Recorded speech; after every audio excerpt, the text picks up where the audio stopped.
యాదాద్రి భువనగిరి జిల్లాలోని పల్లెల్లో పంచాయతీ పోరు సాగుతోంది. జిల్లాలో 17 మండలాల్లో 425 గ్రామ పంచాయతీలతో పాటు 3704 వార్డులకు ఎన్నికలు నిర్వహించనున్నట్టు కలెక్టర్ హనుమంతరావు తెలిపారు.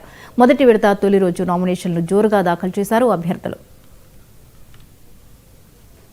అదేవిధంగా ఎలక్షన్ మెటీరియల్కి సంబంధించి అదేవిధంగా బ్యాలెట్ బాక్సెస్ సంబంధించి ఈ విధంగా 13 కేటగిరీకి సంబంధించి 13 జిల్లా అధికారులు ఇక్కడ వేయడం జరిగింది.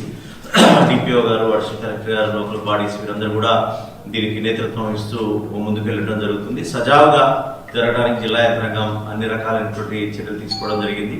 అదేవిధంగా ఆ పోలింగ్ స్టేషన్ దగ్గర మనకి ఎక్కడైతే నామినేషన్ స్వీకరించే దగ్గర ఈ యొక్క హెల్ప్ డెస్క్ కూడా ఏర్పాటు చేయడం జరిగింది. ముఖ్యంగా నామినేషన్లు తిరస్కరించడానికి కాకుండా యాక్సెప్ట్ చేయడానికి వాళ్ళకి హెల్ప్ డెస్క్ పరంగా వాళ్ళ యొక్క ఆ పోలింగ్ లిస్ట్ లో వారి యొక్క సీరియల్ నెంబర్ ఏంటి, వారి పరిస్థితి ఏంటి, అదేవిధంగా ఏ పత్రాలు వాళ్ళు జత చేయాలి, వాళ్ళకు ఒక గైడింగ్ ఫ్యాక్టర్ లాగా ఉండడం జరుగుతుంది. అదేవిధంగా కొంతమంది పోయిన దగ్గర కొన్ని డౌట్స్ అడిగారు. నామినేషన్ ప్రాంతాలని పరిశీలించినప్పుడు తప్పనిసరిగా కొత్త అకౌంట్ తీయాలా, తప్పనిసరిగా అకౌంట్ తీయాలి.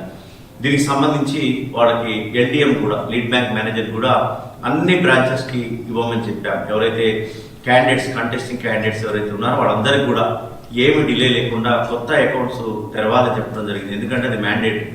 ఆ కొత్త అకౌంట్స్ వాళ్ళ యొక్క ఏదైతే లిమిట్ ఉంటుందో దాని ప్రకారంగా అమౌంట్ వేసుకుని దాని ద్వారా ట్రాన్సాక్షన్ జరిగితే వాళ్ళ ఫ్యూచర్లో అకౌంట్ సబ్మిట్ చేయడానికి కానీ, అదేవిధంగా డిస్క్వాలిఫై కాకుండా ఉండటానికి కానీ, సకాలంలో అకౌంట్స్ సమర్పించడానికి కూడా ఉంటుంది. అదేవిధంగా ఆల్రెడీ జరపాల్సిన మీటింగ్స్, ట్రైనింగ్స్ అని ఉధృతంగా జిల్లాలో ఎక్స్పెండిచర్కి సంబంధించి, అదేవిధంగా ఎలక్షన్ మెటీరియల్.